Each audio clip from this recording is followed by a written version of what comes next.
मुहर्रम के मौके पर 2 गैस के सिलेंडर मुफ्त दिए जाएंगे। 2 गैस के सिलेंडर। कि देश की संपत्ति पर पहला अधिकार मुसलमानों का है। इसका मतलब ये संपत्ति इकट्ठी करके किसको बांटेंगे? जिनके ज्यादा बच्चे हैं उनको बांटेंगे, घुसपैठियों को बांटेंगे। क्या आपकी मेहनत की कमाई का पैसा घुसपैठियों को दिया जाएगा? 6 अगस्त 2019 ये वो तारीख थी जब केंद्र सरकार ने जम्मू कश्मीर से दोबारा से भारतीय जनता पार्टी के नेतृत्व वाली सरकार बनने पर धारा 370 और 35A को निरस्त कर दिया था। केंद्र सरकार के इस फैसले के खिलाफ कई पार्टियों ने आवाज उठाई तो कई राजनीतिक दल इसका समर्थन करते हुए भी नजर आए। प्रधानमंत्री नरेंद्र मोदी की अगुवाई में लिए गए इस फैसले की जमकर तारीफें की गई तो दूसरी तरफ विपक्षी दल कांग्रेस पार्टी ये कहती हुई नजर आई कि जिस तरीके से पूर्ण राज्य का दर्जा जम्मू कश्मीर के लोगों से छीना गया है, यह उनके संवैधानिक अधिकारों पर कुठारा आघात पहुंचाया गया है। इसको लेकर के लगातार सियासत होती रही, सुप्रीम कोर्ट तक ये मामला गया, लेकिन वहां से भी धारा 370 का फैसला सुप्रीम कोर्ट ने वैध माना और इसे संवैधानिक प्रक्रिया के तहत ही लागू किया पाया गया। लेकिन जिस तरीके से अब करीब 10 सालों के बाद जम्मू कश्मीर में विधानसभा के चुनाव हो रहे हैं, 90 विधानसभा सीटों पर 3 चरण में चुनाव करवाने का चुनाव आयोग की तरफ से फैसला लिया गया। लिहाजा 18 सितंबर, 25 सितंबर और 1 अक्टूबर वो तारीखें निर्धारित की गई जब जम्मू कश्मीर के लोग आगामी 5 वर्षों के लिए अपनी सरकार को चुनने के लिए मतदान करने वाले हैं। 18 सितंबर को मतदान प्रक्रिया संपन्न हो चुकी है और उसके बाद तमाम राजनीतिक दलों ने अगले 2 चरण की राजनीति को साधने के लिए कमर कसनी शुरू कर दी है। प्रधानमंत्री नरेंद्र मोदी हो या केंद्रीय गृह मंत्री अमित शाह, राजनाथ सिंह हो या जेपी नड्डा, तमाम दिग्गज नेता जम्मू कश्मीर की राजनीति को साधने के लिए लगातार जनसभाएं कर रहे हैं। लेकिन इस बीच केंद्रीय गृह मंत्री अमित शाह के एक बयान से बवाल मच गया है। अमित शाह ने कहा कि ईद और मुहर्रम के अवसर पर जम्मू कश्मीर के मुसलमानों को 2 गैस सिलेंडर मुफ्त दिए जाएंगे। ऐसे में भारतीय जनता पार्टी पर कांग्रेस पार्टी ने कुठारा प्रहार करते हुए कहा है कि सिर्फ वोट बैंक की राजनीति यहां पर बीजेपी करना जानती है, क्योंकि जब हिंदुत्ववादी चेहरे को लेकर के आगे बढ़ते हुए यहां पर बीजेपी के नेता सामने आते हैं तो फिर मुसलमानों को निशाना बनाया जाता है और जब मुस्लिम वोट बैंक की आवश्यकता होती है तो फिर उन्हें प्रलोभन देने की कोशिश की जाती है। याद करिए कर्नाटक विधानसभा चुनाव का वो वक्त जब प्रधानमंत्री नरेंद्र मोदी ने मुस्लिमों को निशाना बनाते हुए कांग्रेस पार्टी को कटघरे में खड़ा किया था। प्रधानमंत्री नरेंद्र मोदी ने अपने बयान में कहा कि बहन बेटियों के मंगल सूत्रों को कांग्रेस पार्टी उन लोगों को सौंपने वाली है जिन लोगों के 4-4 बच्चे हैं, यानी कि साफ तौर पर निशाना हिंदुस्तान के मुसलमानों पर साधा गया। और अब जम्मू कश्मीर में पहुंचने के बाद केंद्रीय गृह मंत्री अमित शाह ने क्या कुछ कहा, सुनिए जरा, उसके बाद चर्चा जारी रहेगी। मुहर्रम के मौके पर 2 गैस के सिलेंडर मुफ्त दिए जाएंगे। 2 गैस के सिलेंडर। तो सुना आपने केंद्रीय गृह मंत्री अमित शाह का वो बयान जिसमें वो साफ तौर पर वोट डालने के लिए कहीं ना कहीं लोगों को यहां पर प्रलोभन देते हुए नजर आ रहे हैं। इसके साथ साथ प्रधानमंत्री का वो बयान सुनिए कर्नाटक विधानसभा चुनाव के वक्त पर जो मुसलमानों को लेकर दिया गया था। देंगे और पहले जब उनकी सरकार थी उन्होंने कहा था कि देश की संपत्ति पर पहला अधिकार मुसलमानों का है। इसका मतलब ये संपत्ति इकट्ठी करके किसको बांटेंगे? जिनके ज्यादा बच्चे हैं उनको बांटेंगे, घुसपैठियों को बांटेंगे। क्या आपकी मेहनत की कमाई का पैसा घुसपैठियों को दिया जाएगा? आपको मंजूर है? ये कांग्रेस का मैनिफेस्टो कह रहा है कि वो माताओं बहनों का सोने का हिसाब करेंगे, उसकी जड़ती करेंगे, जानकारी लेंगे और फिर उस संपत्ति को बांट देंगे और उनको बांटेंगे जिनको मनमोहन सिंह जी की सरकार ने कहा था कि संपत्ति पर पहला अधिकार मुसलमानों का है। भाइयों बहनों, ये अर्बन नक्सल की सोच।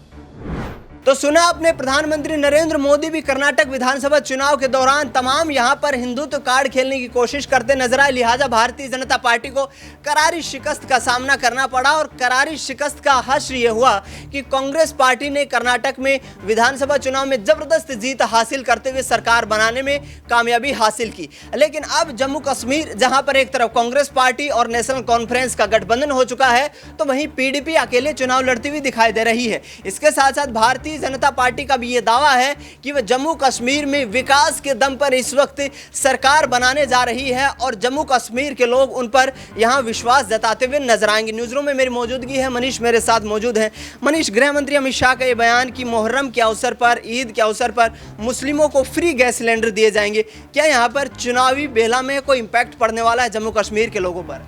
जी बिल्कुल, यहाँ पर देखिए जिस तरह से अमित शाह ने यह बयान दिया है तो कहीं ना कहीं चुनाव सर पर हैं और चुनाव एक चरण हो भी चुका है। तो ऐसे में अब जिस तरीके से बयान दिया गया है वो कहीं ना कहीं एक राजनीतिक कार्ड खेला जा रहा है और ऐसे में यहाँ पर वोटर्स को साधने की कोशिश की जा रही है। और जिस तरीके से ये बयान सामने आया है और उससे पहले आपने देखा किस तरह से तिरुपति मंदिर के प्रसाद को लेकर यहाँ पर विवाद छिड़ता हुआ नजर आया। तो ये धर्म की राजनीति कहीं ना कहीं ये अब होती हुई नजर आ रही है। और जिस तरह से तमाम विपक्षी पार्टियाँ यहाँ पर भारतीय जनता पार्टी को इस बात को यहां पर निशाना साधती हुई नजर आ रही हैं, तो कहीं ना कहीं आगामी विधानसभा चुनाव जो कि जम्मू कश्मीर में जब संपन्न होगा उसके बाद जो परिणाम आएंगे हो सकता है भारतीय जनता पार्टी के लिए चौंकाने वाले साबित हों। क्योंकि आपने देखा कि किस तरह से उत्तर प्रदेश में राम मंदिर का कार्ड लोकसभा चुनाव के दौरान खेला गया, लेकिन वहां पर भी यहाँ पर भारतीय जनता पार्टी को बड़ी सफलता नहीं मिल पाई। ठीक उसी प्रकार से अभी दोबारा से हिंदुत्व का कार्ड और यहाँ पर कहीं ना कहीं धर्म का कार्ड खेला जा रहा है। और अगर इस तरह से राजनीति चलती रही तो वाकई भारतीय जनता पार्टी को जम्मू कश्मीर में एक बड़ा झटका लगता हुआ नजर आ सकता है।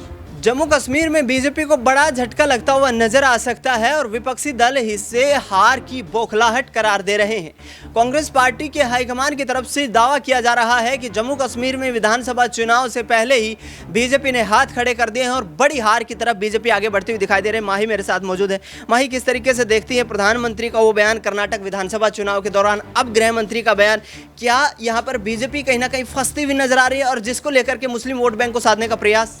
जी बिल्कुल, देखिए उसमें कोई दो राय नहीं। जिस तरीके से मनीष ने बताया कि भारतीय जनता पार्टी का हमेशा से एजेंडा रहा है हिंदुत्व की राजनीति। आर्टिकल 370 को हटाने से लेकर और अभी इस तरीके की बातें करना, कहीं ना कहीं वो जो जम्मू कश्मीर में चुनाव हो रहे हैं उसको साधने का प्रयास किया जा रहा है। हालांकि जम्मू कश्मीर नहीं, पूरे देश में अगर बात किया जाए तो अमित शाह और चाहे नरेंद्र मोदी अपनी बातों को उसी तरीके से मोल्ड करते हुए नजर आते हैं जैसे उनको लगता है कि यहाँ पर सियासी फायदा हो सकता है। और भारतीय जनता पार्टी भले मुस्लिम वोटर्स को साधने का प्रयास कर रही है, लेकिन आपने देखा होगा कि कभी भी उन्होंने मुस्लिम प्रत्याशियों को ना किसी सीट पे जगह दी और ना ही कभी उनको इस तरीके से तवज्जो दिया गया जिससे मुस्लिम वोटर्स को ये लगे कि भारतीय यहाँ पर 65% जो मतदाता हैं वो मुस्लिम समुदाय से हैं। तो ये राजनीतिक मजबूरी कैसे हो सकती है? क्योंकि राजनीतिक मजबूरी तो हर राजनीतिक दल की दिखाई देगी, क्योंकि पीडीपी, यहाँ पर नेशनल कॉन्फ्रेंस हो या कांग्रेस हो, तमाम राजनीतिक दलों ने मुस्लिम वोट बैंक पर कहीं ना कहीं मजबूत पकड़ बनाने के लिए प्रत्याशियों का ऐलान किया गया। तो 65%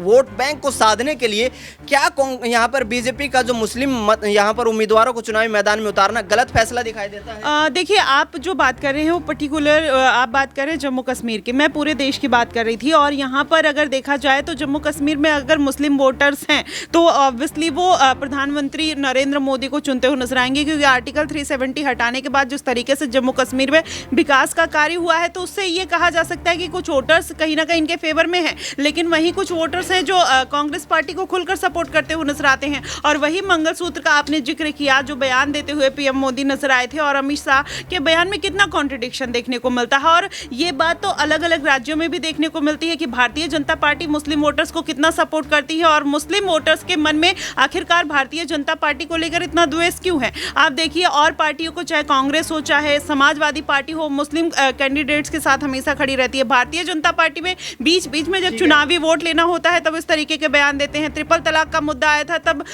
जो 50% महिला आबादी थी तब कहीं ना कहीं भारतीय जनता पार्टी के सामने खुलकर आई थी। और यही अब बयान सुनकर कहीं ना कहीं जनता एक बार फिर से आती हुई नजर आएगी। फिर ऐसा कोई CA/NRC जैसा केस हो जाएगा, फिर जनता दूर जाती हुई नजर आएगी। तो ये चुनावी मुद्दे हैं दिनेश। ठीक है, यहाँ पर चुनावी मुद्दे भी करार दिए जा रहे हैं, लेकिन याद कीजिए वर्ष 2015 का वो वक्त जब जम्मू कश्मीर में विधानसभा के चुनाव हुए थे। किसी भी राजनीतिक दल को स्पष्ट बहुमत नहीं मिल पाया था, लिहाजा बीजेपी ने उस वक्त सरकार बनाने के लिए पीडीपी का सहारा लिया था। महबूबा मुफ्ती उस वक्त यहाँ पर उनके पिता मुफ्ती मोहम्मद शहीद जो है उनका निधन नहीं हुआ था और उस दौरान यहाँ पर चीफ मिनिस्टर बनती हुई नजर आई थी। लेकिन जिस तरीके से महबूबा मुफ्ती की पोजीशन इस वक्त दिखाई दे रही है, भारतीय जनता पार्टी की पोजीशन इस वक्त दिखाई दे रही है, कहीं ना कहीं कांग्रेस पार्टी और इसके साथ साथ नेशनल कॉन्फ्रेंस का जो गठबंधन भारी पड़ता हुआ नजर आ सकता है, क्योंकि उमर अब्दुल्ला फारूक अब्दुल्ला लगातार ये दावे कर रहे हैं कि धारा 370 की वापसी और पूर्ण राज्य का दर्जा ही जम्मू कश्मीर के लोगों के संवैधानिक अधिकारों की रक्षा कर सकता है। अब देखना ये होगा कि जम्मू कश्मीर की जनता किस पर विश्वास जताती हुई नजर आएगी। 8 सितंबर को नतीजों में स्पष्ट हो पाएगा। लेकिन इस पूरे मुद्दे पर आपकी क्या राय प्रतिक्रिया हमें कमेंट बॉक्स में जरूर बताएं। देश दुनिया की तमाम बड़ी खबरों के लिए आप देखते रहिए SPN 9 न्यूज़।